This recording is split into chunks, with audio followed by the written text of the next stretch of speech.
जय जितेंद्र, सुप्रभातम। तो हम प्रत्यय का प्रकरण पढ़ रहे थे।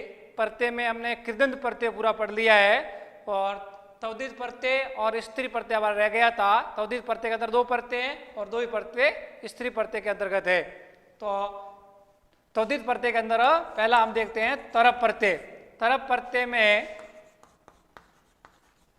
प का लोप होकर के तर भाग शेष रहेगा। क्या रहेगा? तर भाग शेष रहेगा। इस प्रत्यय का प्रयोग दो की तुलना में किया जाता है। दो वस्तुओं में से एक वस्तु को श्रेष्ठ बताने के लिए तरप प्रत्यय का प्रयोग किया जाता है। अब इसका पुल्लिंग में तर, स्त्रीलिंग में तरा और नपुंसकलिंग में तरम। ठीक है ना? पुल्लिंग में राम की तरह, स्त्रीलिंग में लता की तरह और नपुंसकलिंग में फलम की तरह इसके रूप चलते हैं। जैसे एक पद बनाते हैं हम, दीर्घ के साथ में तरप प्रत्यय का प्रयोग किया तो पद क्या बनेगा? दीर्घतर पुल्लिंग में, स्त्रीलिंग में दीर्घतरा और नपुंसकलिंग में दीर्घतम, दीर्घतरम। ठीक है ना? ये इसका रूप बढ़ेगा। अब इन तरप प्रत्यय के उदाहरण और तमप प्रत्यय के उदाहरण दोनों के एक जैसे हैं। तो पहले हम तमप प्रत्यय को भी समझ लेते हैं और फिर दोनों के उदाहरण एक तरफ उदाहरण रख लेंगे, एक तरफ तरप प्रत्यय, एक तरफ तमप प्रत्यय को रख करके हम इसका हल कर लेंगे। तो तरप प्रत्यय को भी देख लेते हैं। अब इसका देखो, तरप का एक उदाहरण के रूप में सकते हैं आप, राम श्यामात कुशल तर अस्ति। राम है वो श्याम से क्या है? कुशल है। तो दो की तुलना के लिए हमेशा तरप प्रत्यय का प्रयोग किया जा रहा है और जो विशेषता या जो शब्द उसकी कंपेयर करवा रहा है, उसकी तुलना करवा रहा है, उसके साथ इस प्रत्यय का प्रयोग किया जाएगा। तो कुशल के साथ में तरप का प्रयोग किया गया। अब हम देखते हैं तमप प्रत्यय। तमप प्रत्यय में इस प का लोप होकर के तम शेष रहेगा। पुल्लिंग में तम, स्त्रीलिंग में तमा और नपुंसकलिंग में तमम। ठीक है ना? इसके भी रूप राम, लता और फल की तरह चलते हैं। तो इसका उदाहरण भी हम एक बार देख लेते हैं। जैसे दीर्घ के साथ में तमप प्रत्यय का प्रयोग करेंगे तो पद बनेगा दीर्घतम पुल्लिंग में, स्त्रीलिंग में दीर्घतमा और नपुंसकलिंग में दीर्घतमम। ये पद बनेंगे। अब इसका प्रयोग तमप प्रत्यय का जो प्रयोग है बहुतों में से एक को श्रेष्ठ बताने के लिए किया जाता है। जैसे सभी नदियों में गंगा नदी श्रेष्ठ है तो वहां पर तमप प्रत्यय का प्रयोग है। तमप प्रत्यय का प्रयोग षष्ठी और सप्तमी विभक्ति के रूप में किया जाता है। जैसे सर्वेषु कविषु कवि कालिदास श्रेष्ठतम अस्ति। सभी कवियों में कवि कालिदास श्रेष्ठ है। इसके मैं 3-4 एग्जाम्पल बता देता हूँ। बाकी जो आपके उदाहरण है वो वहां मैं आपको नोट्स के माध्यम से उपलब्ध कराऊंगा। तो देखिए आप इसमें, जैसे आप इधर लिख दिया दीर्घ, इधर आपने तरप प्रत्यय और तमप दोनों लिख दिए। ठीक है ना? अब आप इसका पद बनाओगे, एक वचन का ही बनाना, पुल्लिंग के बनाने सारे हमें दीर्घ, उसका पद बन जाएगा दीर्घतर और इसका क्या बन जाएगा? तमप का दीर्घतम। इसी प्रकार से लघु पद है तो लघुतर और लघुतम। श्रेष्ठ आ गए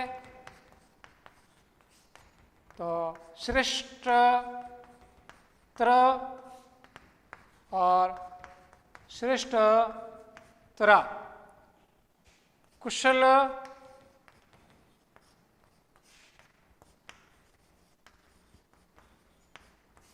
के साथ में कुशलतर और कुशलतरा, सॉरी कुशलतम। तो इसके जितने भी एक ही नियम है, अलग से नियम है नहीं, और दोनों के जो उदाहरण है वो कॉमन है। ठीक है ना? दोनों के उदाहरणों को आप लेकर के एक तरफ के उदाहरण बना सकते हैं और एक तरफ तमप के बना सकते हैं। अब हम देख देते हैं स्त्री प्रत्यय, और जिसमें टॉप और डी पे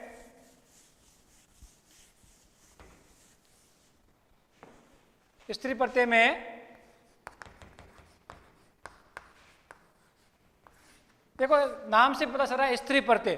पुल्लिंग से स्त्रीलिंग बनाने के लिए जिन प्रत्ययों का प्रयोग किया जाता है उन्हें स्त्री प्रत्यय कहते हैं। पहला हमारा जो प्रत्यय है वो टाप प्रत्यय है।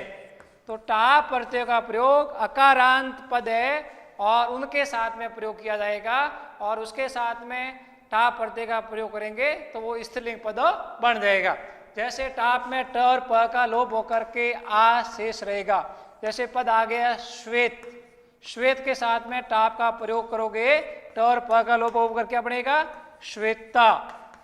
इसी प्रकार से अज, अज के साथ में टाप का प्रयोग करोगे तो क्या बनेगा अजा।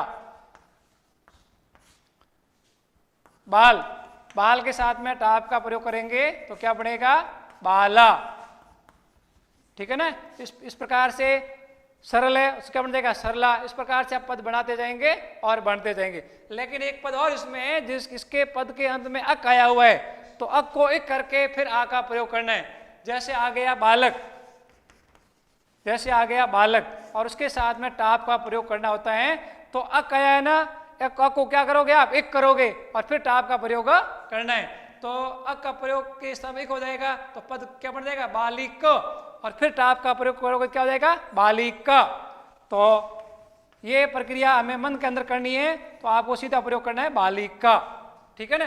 अक जित के अंत में भी आया हुआ है बालका बालिका, गायिका गायिका, अध्यापका अध्यापिका, सारका सारिका, नायिका नायिका। अक जिसके अंत में आया होता है उनके साथ में पहले एक करो और फिर टाप का प्रयोग करके बनाना है। अब आता है हमारा नीप प्रत्यय। स्त्रीलिंग में नीप प्रत्यय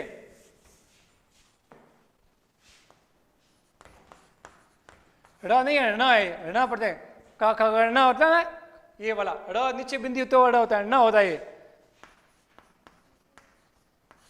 इसमें क्या होता है इस ण का और प का लोप होकर के ई शेष रहेगा।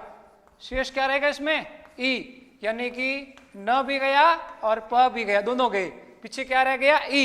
ई की जो मात्रा है वो पद के साथ में लगानी है और इसमें भी अकारांत पद है। जैसे पद आ गया कुमार, इसका प्रयोग भी पुल्लिंग से स्त्रीलिंग बनाने के लिए किया जाता है। जैसे कुमार प्लस नीप है तो क्या हो जाएगा कुमारी। ठीक है ना। इसी प्रकार से नद तो क्या हो जाएगा नीप का प्रयोग करेंगे नदी। गोर, ठीक है ना, नीप का प्रयोग किया क्या बन गया गोरी। त्रिलोक, त्रिलोक इसके साथ में नीप का प्रयोग करें क्या बनेगा त्रिलोकी, त्रिलोकी। ठीक है ना।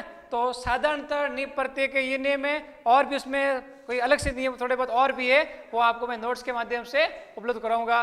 धन्यवाद।